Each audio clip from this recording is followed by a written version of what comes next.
भारत के G20 के बेहद सफल आयोजन के बाद ढेर सारे ऐसे सेक्टर्स हैं, ढेर सारे ऐसे मंत्रालय हैं जो इस वक्त भरपूर एक्शन में हैं। बड़े ऐलान, बड़े समझौते और बड़ी बातों पर सहमति हुई है, जिनके चलते हुए आगे भरपूर एक्शन देखने को मिलेगा। उन्हीं में से दो मंत्रालय ऐसे हैं जिनका जिक्र मैं अभी आपके सामने करना चाहता हूँ। एक है पेट्रोलियम और नेचुरल गैस और दूसरा है हाउसिंग और अर्बन इंफ्रा। जी हाँ, इन्हीं दोनों मंत्रालयों के प्रमुख और मंत्री जी हरदीप सिंह पुरी साहब हमारे साथ इस वक्त कार्यक्रम में शामिल हो रहे हैं। और आइए जानते हैं कि G20 में जो कुछ भी हुआ उसका क्या कुछ असर पूरे इस सेक्टर पर पड़ेगा, हिंदुस्तान के लिए कितने बड़े मौके हैं और G20 में जो कुछ भी प्लान किए गए हैं वो किस तरह से आगे एग्जीक्यूट किए जाएंगे। पुरी साहब, बहुत बहुत स्वागत है सर आपका। धन्यवाद हमें समय देने के लिए। पहला सवाल, जो एक बड़ा अलायंस हुआ है प्रधानमंत्री मोदी जी की पहल पर कि ग्लोबल बायोफ्यूल अलायंस किया जाए, इसके पीछे क्या पर्पज़ है? 20% की जो एथेनॉल की ब्लेंडिंग पूरे दुनिया भर में हम हासिल करना चाहते हैं, वो किस तरह से होगी और भारत को, भारतीय कंपनियों को किस तरह से इसका फ़ायदा मिलेगा, ये समझाएं सर। बहुत बहुत आपका धन्यवाद, आपने इस कार्यक्रम में मुझे शामिल किया। Thank you sir. आपने चाहा कि हम अपनी बात शुरू करें ग्लोबल बायोफ्यूल्स अलायंस के जी, और इसकी क्या स्टेट ऑफ प्ले है। आपने 20% टारगेट जो है हमारा उसके बाद की। मैं आपको थोड़ी सी जानकारी दूंगा कि बायोफ्यूल्स में हमारी दिलचस्पी, हमारा इंटरेस्ट बहुत वर्ष से है। मुझे याद है जब मैं ब्राज़ील में राजदूत था, मैं बात कर रहा हूँ 2006 से, जनवरी में मैं वहाँ गया था। उस समय की जो हमारी दिल्ली में सरकार थी कांग्रेस पार्टी की, उस समय जो कृषि मंत्री थे शरद पवार जी, वो भी ब्राज़ील आए थे उससे थोड़ा पहले, और डॉक्टर मनमोहन सिंह की सरकार, इन्होंने निर्णय लिया था कि हमारे 10 ऐसे राज्य और यूनियन टेरिटरीज़ में हम कोशिश करें कि 5% जो पेट्रोल में एथेनॉल की ब्लेंडिंग हो। हमने कोशिश की 5% एथेनॉल ब्लेंडिंग, सारे देश में नहीं, कुछ 10 राज्यों में और यूनियन टेरिटरीज़ में। पर हुआ क्या कि 2014 तक जब हम पहुंचे तो हमारी कंट्री वाइड ब्लेंडिंग जो थी वो सिर्फ 1.5% तक हम पहुंचे थे। और हम व्हीकुलर ट्रैफिक के लिए, हम पेट्रोल में मिलाने के लिए एथेनॉल केवल 38 करोड़ लीटर उस समय बनाते थे जो प्रोक्योर करते थे।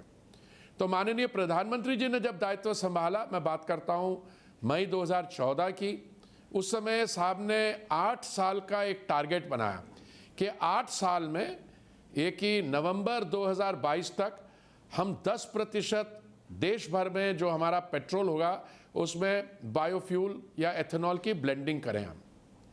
तो ये टारगेट था 10% का, और ये टारगेट मोदी जी की सरकार ने टारगेट डेट से 5 महीने पहले ही अचीव कर लिया।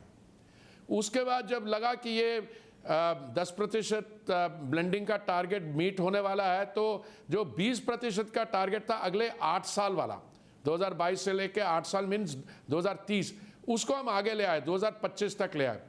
और आज बहुत खुशी है, बहुत गर्व है, मैं आपसे ये बता सकता हूँ आपको जी, कि हम इस समय 12% ब्लेंडिंग कर रहे हैं। 38 करोड़ लीटर पे हमने शुरू किया था, आज हमारे पास 562 करोड़, 562 करोड़ ऑलरेडी एथेनॉल हम प्रोक्योर करते हैं।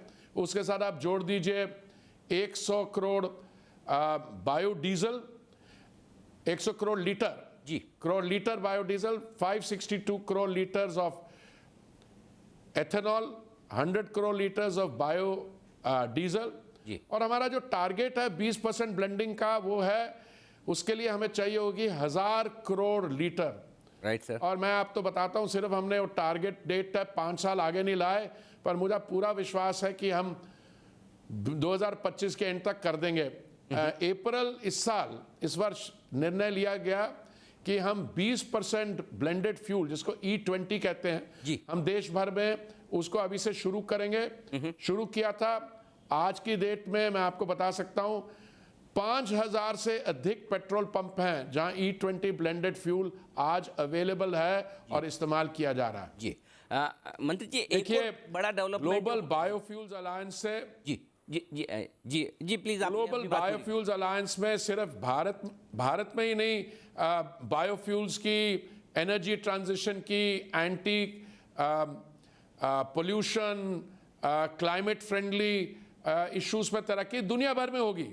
और मैं समझता हूं कि आने वाले समय में हम वर्चुअल मोड में ये बायोफ्यूल्स अलायंस को बहुत जल्दी ऑपरेशनलाइज कर देंगे। इस समय 19 देश हमारे साथ जुड़ चुके हैं और 12 इंटरनेशनल ऑर्गेनाइजेशंस भी ऑलरेडी शामिल हैं। G20 में एक और बड़ी घोषणा जो हुई है वो भारत से मिडिल ईस्ट होते हुए यूरोपियन यूनियन तक एक इकोनॉमिक कॉरिडोर बनाने की बात हुई। बड़ा महत्वाकांक्षी प्रोजेक्ट है, न सिर्फ भारत के लिए बल्कि पूरी दुनिया के लिए, विशेषकर यहाँ से लेकर यूरोप तक के लिए। ये बताएं sir, oil and gas sector को इस बड़े प्रोजेक्ट का फ़ायदा कब और कैसे मिल सकता है? Thank you. सिर्फ ऑयल एंड गैस सेक्टर को फायदा ही नहीं होगा इस कनेक्टिविटी से, मैं समझता हूं सब सेक्टर्स को होगा। ऑयल एंड गैस में तो बिल्कुल क्लियर है। अगर आज की आप स्थिति देखें तो हम कच्चा तेल कहां से इंपोर्ट करते हैं? मिडिल ईस्ट से करते हैं। यूनाइटेड अरब एमिरेट्स जो इसमें शामिल होगी कॉरिडोर में, उस वहां से करते हैं, सऊदी अरबिया से करते हैं, इराक से करते हैं, कुवैत से करते हैं। तो वो तो ऑलरेडी है, पर हम इन देशों को चीजें भेजते भी तो हैं। हम गैस भी इंपोर्ट करते हैं।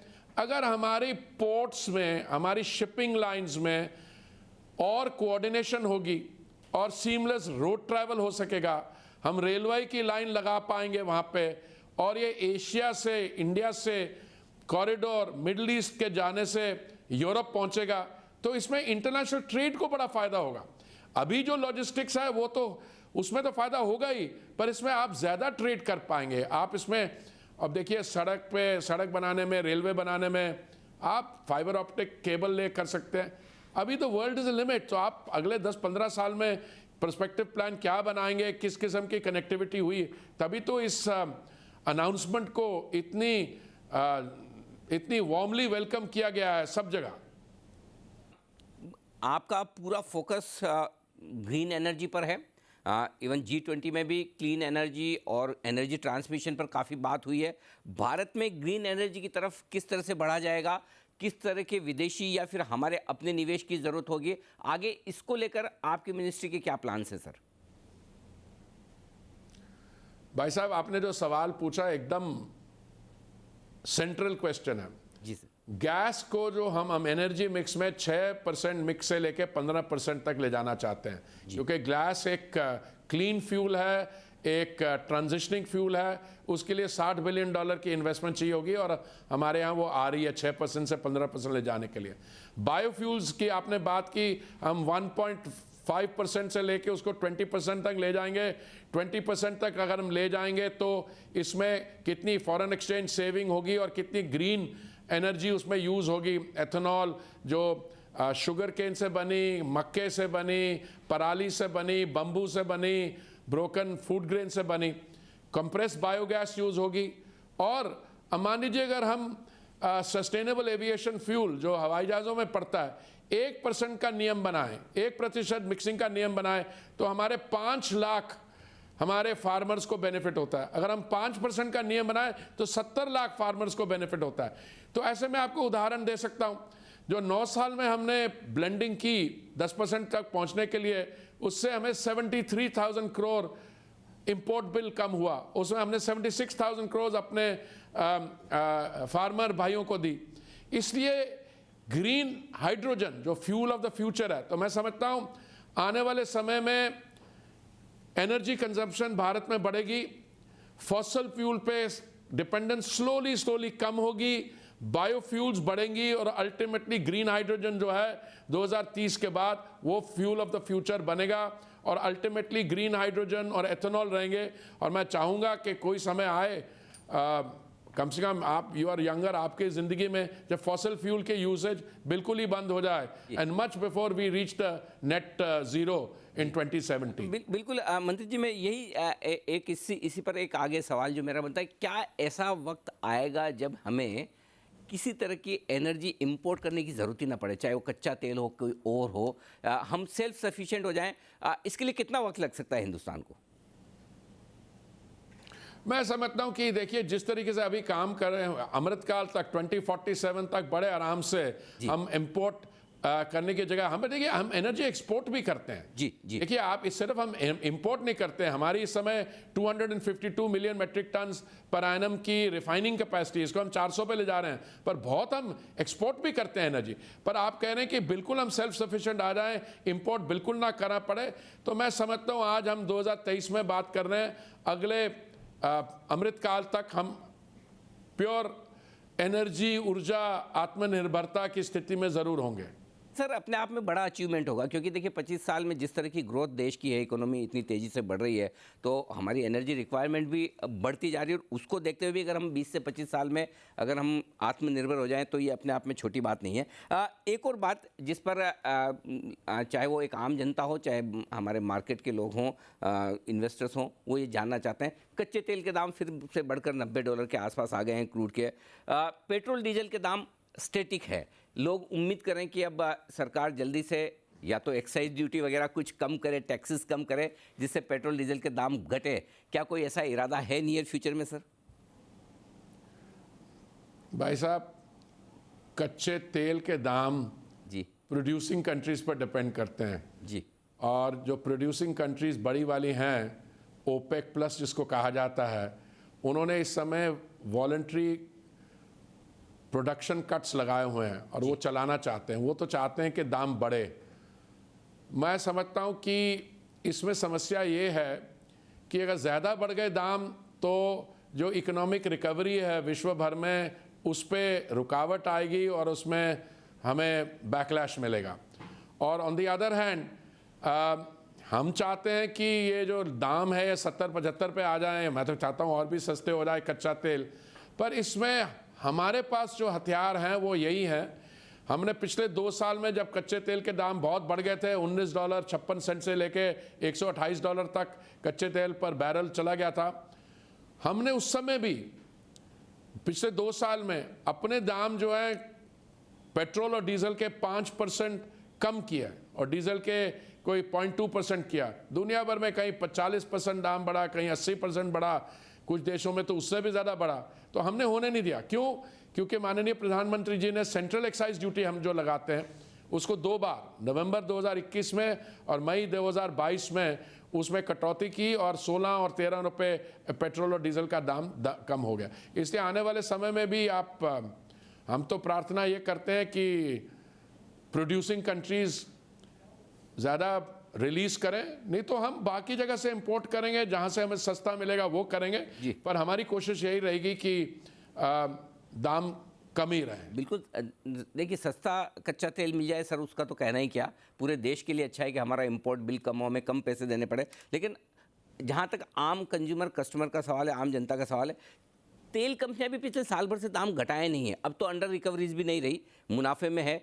क्या ज़रूरत नहीं है तेल कंपनियों को कि अब थोड़ा दाम कम करें ताकि राहत मिल सके? अगर सरकार टैक्स नहीं घटाना चाहती, एक्साइज नहीं घटाना चाहती और महंगा कच्चा तेल मिल रहा है, तो फिर सर थोड़ा प्रॉफिट वो कम कर लें। आपका मैं जो सवाल में कुछ थोड़ी सी फैक्ट्स में मैं जी करेक्शन लाना चाहूँगा। जी बताएं सर, जरूर। जो ऑयल मार्केटिंग कंपनीज हैं, एज गुड कॉर्पोरेट सिटीजन, इन्होंने बहुत नुकसान उठाया। पहले गैस का इन्होंने 28,000 करोड़ इनका नुकसान हुआ, हमने उनको 22,000 करोड़ दिया।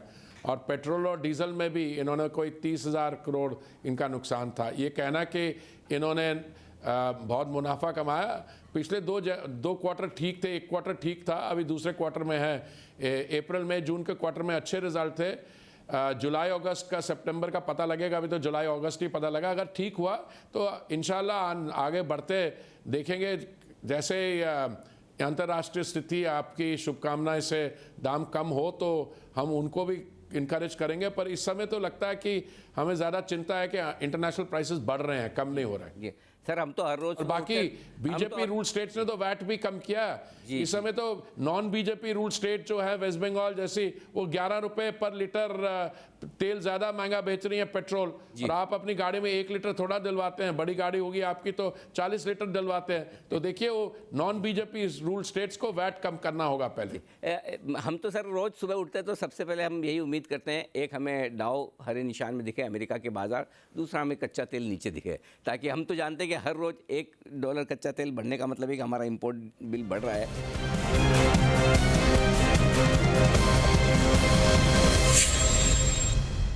आपकी सरकार पिछले 9-10 सालों से बड़े बोल्ड डिसीजन लेने के लिए जानी जाती है, मानी जाती है।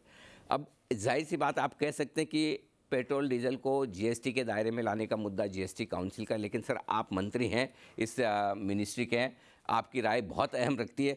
क्यों ना एक बड़ा और बोल्ड फैसला करके इन्हें जीएसटी के दायरे में लाया जाए?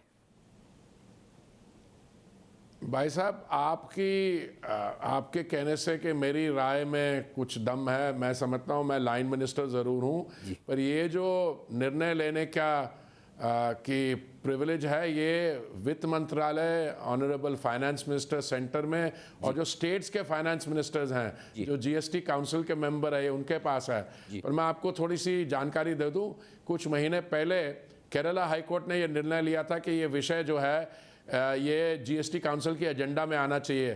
तो सेंट्रल गवर्नमेंट तो तैयार थी।